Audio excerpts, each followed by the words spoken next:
One Piece live action Netflix masterpiece. What's good, people? Parasite Atomic Anime here, talking all the details about the new Netflix One Piece live action series, how I feel about one of my favorite animes of all time being recreated, giving my hopes of success, optimistic opinions, and expectations. And don't forget to show me some love by leaving a like and or a comment below. Let me know what you think. So let's get into it. The Netflix One Piece series production has begun. So far, we see video introductions of the actors of the Straw Hats in their respective roles, a list of episodes in the season, and a budget for production, giving us a general idea of what we can expect as well as what we have to look forward to. So far, what we know about this project is that will be a 10-episode series starting off in the East Blue arc with the first chapter of One Piece labeled Romance Dawn, taking us back to the very start of the story as we get to know Luffy and witness the growth of him and his crew, and ending in the 10th episode dubbed with the title of Grand Line, finishing the season at the beginning of a brand new big adventure into a new world, landing in impossible places and making new friends. Speaking of friends, what about the live action One Piece cast Netflix selected? After hearing of one of the greatest animes of all time being recreated, most fans bashed the idea of its creation, thinking of Netflix attempting another remake and continuing to tamper with more of our favorites. However, once the One Piece Netflix cast was revealed, we can feel a slight wave of relief as we witness things fall into place, giving us a hint that maybe the people that work on this project will actually be fans of Oda's work or familiar with it, instead of someone with just creative freedom and an idea. The whole cast is definitely suited for their roles, and not one of them seems out of place in the least. It's actually creepy how well these people accurately scouted out these actors to fill the parts of the Straw Hat Pirates. And this becomes yet another win on why this project has potential. Now we can talk about the money. And yes, this should be taken into account when predicting if the show will be taken seriously or not. And in this instance, it seems like things have been set up well. It's been released that a $9 to $10 million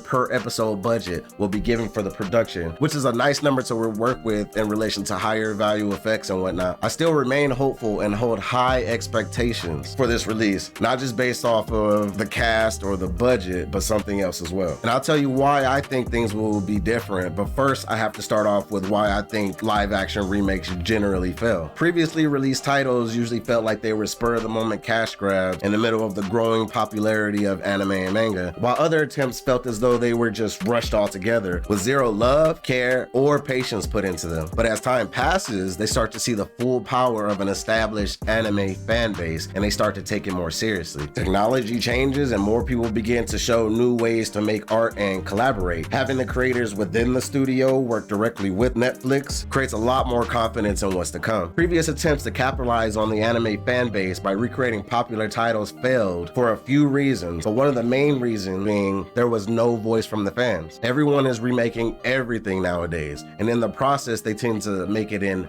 their image, instead of focusing all efforts on the established fans while attracting new fans as a result of making a good product. They were too worried about approval from people that never even seen a single episode of their series. Do not deliver something that's going to isolate the actual fans. And with that being said, this is why I personally believe that this series has major potential to be made exceptionally well and has everything to do with growth. That is, learning from your mistakes and becoming better as a result of your experiences. And it's just a theory, but Netflix may be using smaller and older anime names in order to test new production techniques while also listening to criticism from fans who are critical of what they've done in the past. And they're learning to remake these shows without angering fans, which is super easy nowadays, especially for a big name title like One Piece. And this is not something that the company can afford to take lightly, especially with that something having a $100 million price tag attached to it. And Netflix is aware of the backlash that they will receive from the millions of admirers who can sometimes be on the toxic side of being fans. And that is exactly why Oda being involved in the development is great news. With the creator himself working with Netflix in this situation, it's safe to assume that no shortcuts will be taken and there will be no room for mishandling this intellectual property improperly. And if anyone knows what this series needs, it would be Oda himself. And if he's saying that we don't have anything to worry about, then that's all. Subscribe and hit that bell notification for more of my content. And if you made it this far into the video, thanks for watching. Hopefully I'll see you on my next video. Peace out.